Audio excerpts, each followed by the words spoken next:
Good morning student. आज हम लोग पढ़ेंगे लौटकर आऊंगा फिर।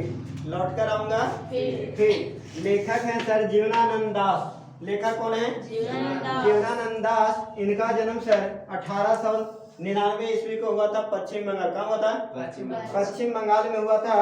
और बाकी इनका सर जीवनी ये जो है कि बांग्ला में लिखे थे कविता, और उसका जो है कि हिंदी में रूपांतरण कौन किए हैं?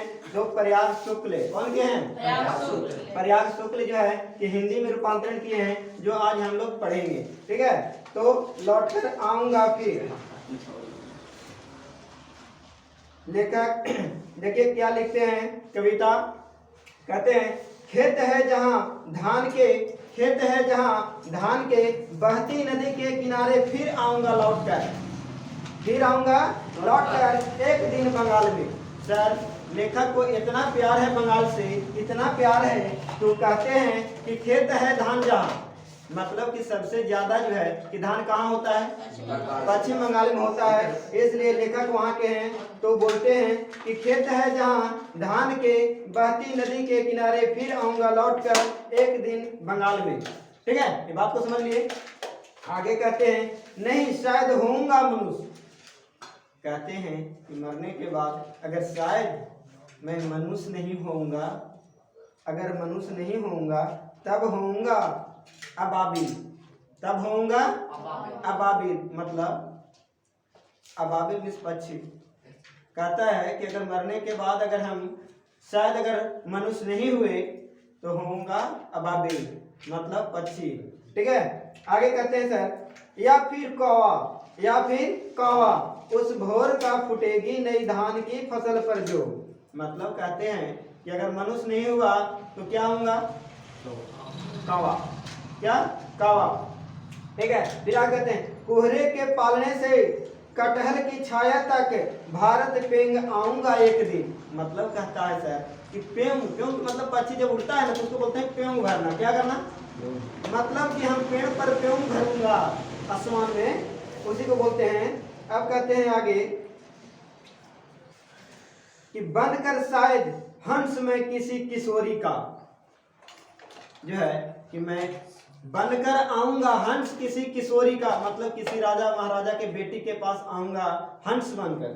क्या बनकर?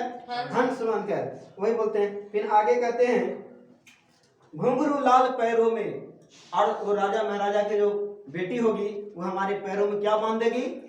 घुंघरू बांध देगी। आगे कहता है सर तैरता रहूंगा बस दिन दिन भर पानी में, तैरता रहूंगा बस दिन दिन भर पानी में, गंध जहां होगी ही भरी घास की। कहता है कि मैं तैरता रहूंगा दिन दिन भर पानी में जहां घास में गंध होगी, सुगंध। ठीक है, आगे कहता है कि नदियां मैदान बंगाल के बुलाएंगे, मतलब हमें मरने के बाद नदियां जो हैं कि हमें बंगाल के बुलाएंगे यहाँ। ठीक है, आगे कहता है मैं आऊंगा जिसे नहीं, जिसे नदी धोती ही रहती है और पानी से इसी हरे सजल किनारे पर, मतलब कि वहाँ की नदियां जो है कि वहाँ के किनारे को धोती रहती है, मैं नदियां किनारे आऊंगा से बोलते हैं लेखक। आगे कहता है शायद तुम देखोगे शाम की हवा के साथ उड़ते एक उल्लू को। कहता है कि शायद हो सकता है कि हमको जन्म उल्लू में हो और हमको सांझ के देखोगे तुम आसमान में उड़ते हुए। दिन में ना उल्लू उड़ता है, रात में उल्लू ना उड़ता है, उड़ता है रात में उड़ता है, इसीलिए बोलता है शाम बोल रहा है, तो शाम उसको दिखने लगेगा, दिन में तो उड़ता नहीं है। तो यही बोल रहा है कि शायद तुम देखोगे शाम की हवा के साथ उड़ते हुए उल्लू को, जो मैं ही हूँगा। मतलब जो उड़ता हुआ उल्लू रहेगा वो कौन होगा? लेखक बोलते हैं कि हम ही होऊंगा। फिर आगे कहते हैं तुम सुनोगे कपास के पेड़ पर उसकी बोली, तुम सुनोगे कपास की पेड़ पर उसकी बोली, घसीली जमीन के फेंकेगा मुट्ठी भर भर चावल। कहता है कि आगे कहता है शायद कोई एक बच्चा, कहता है कि शायद कोई एक बच्चा अगर मुट्ठी भर भर के अगर चावल फेंकेगा तो मैं उसे चूंगूंगा, जो चुंगेगा पक्षी वो मैं ही हूँगा। ठीक है, आगे कहता है देखोगे रुपसा के जंगले से पानी में नाव लिए जाते एक लड़के को, उड़ते फटे पाल की नाव। कहते हैं कि अगर नदी में अगर देखोगे एक लड़के को ले जाते हुए नाव तो समझना कि मैं ही हूँ। कौन हूँ? लेखक बोलते हैं कि मैं ही हूँ। ठीक है। लौटते होंगे रंगीन बादलों के बीच, सारा अंधेरे में होगा मैं उन्हीं के बीच में देखना। कहते हैं कि लौटते रहेंगे सारा, जब नहीं देखते हैं शाम में पक्षी लौटते ही है, जब कहीं दूर चली जाती है तो वहां से लौटने लगती है, तो वही बोलते हैं लौटते होंगे रंगीन बादलों के बीच, सारा अंधेरे में होऊंगा मैं उन्हीं के बीच। जब सारा एक साथ लौटते हुए देखोगे तो समझना कि इसी में लेखक ये हैं। बात को समझें? मतलब कि जैसे सर अगर हम लोग का जन्म जो है कि बिहार में हुआ है तो हम लोग सोचेंगे बहुत प्यारा है बिहार, कि मेरा दोबारा अगर जन्म हो तो कहाँ हो? बिहार में हो। इसलिए लेखक जो हैं कि बंगाल के हैं, इसलिए लेखक को बहुत प्यारा लगता है बंगाल, और वो चाहते हैं कि मेरा जन्म दोबारा कहाँ हो? बंगाल में हो। इसलिए अगर हमको तो लगता है कि अगर 100 में अगर पूछा जाए कि कितनों को जो है कि बिहार वासियों को जन्म होना जो है कि अच्छा लगता है बिहार में, तो 99 बोले हैं कि बिहार में ही होना चाहिए। बात को समझें? अगर भारतीयों से पूछा जाए 100 में तो 100 में 100 बोल देंगे कि भारत में ही जन्म होना चाहिए। हाँ, बोलेगा। क्यों? क्योंकि भारत का संविधान जो है ऐसा है कि सबको स्वतंत्रता देता है, कोई जाति धर्म से रिलेटेड नहीं है, कोई भेदभाव नहीं है, कोई लड़का लड़की का कोई सा भेदभाव नहीं है कि इससे ज्यादा आरक्षण या कम आरक्षण। ठीक है, यहाँ सबको जो है कि समान माना जाता है।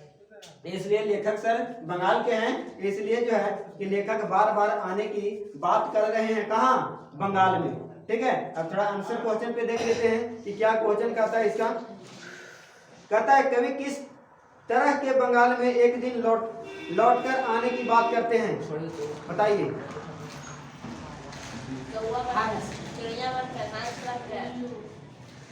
कवि किस तरह के बंगाल में एक दिन लौटकर आने की बात करते हैं? किस तरह की बंगाल में? तो जहाँ ज्यादा धान होता है, नदी होता है, वो अपना राज की जो है चर्चा कर रहे हैं, वहां आने की बात करते हैं। ठीक है, आगे कहता है सर दूसरा प्रश्न है, कवि अगले जीवन में क्या क्या बनकर आने की बात कहते हैं? हाँ, कावा, हंस, उल्लू, सारस बनकर एक लड़का नाव खेते रहेगा, उसमें बोले थे कि हम दिखेंगे। तो ये सब बन करके आने की बात करते हैं। आगे सर चौथा क्वेश्चन करता है कवि किनके बीच अंधेरे में होने की बात करते हैं? तो सारस। ठीक है, आगे कहता है कि कविता में आए बिंबों को सौंदर्य स्पष्ट कीजिए। सौंदर्य मतलब कि कविता के बारे में बोल रहा है, कवि के बारे में बोल रहा है कि पूरा कविता के बारे में जो है कि सारांश बता दीजिए। तो शॉर्ट में नहीं लिख देंगे कि जो है कि लेखक अपने राज की बड़ाई कर रहे हैं और बार बार जन्म लेने की बात कर रहे हैं कि बंगाल में ही मेरा जन्म होना चाहिए, और अगर हमें मनुष्य में जन्म नहीं होगा तो हमें पक्षी में हो जाना चाहिए। अगर पक्षी में अगर देते हैं या तो फिर जो है कि हंस में दे दीजिए कि कोई राजा महाराजा के घर में रहे और वो लड़की जो है कि हमको दिन भर तैराता रहे, जो है कि तालाब में पैर में घुंघरू बांध दे। ठीक है, ऐसी बात करते हैं। तो ये सबको लिख देंगे।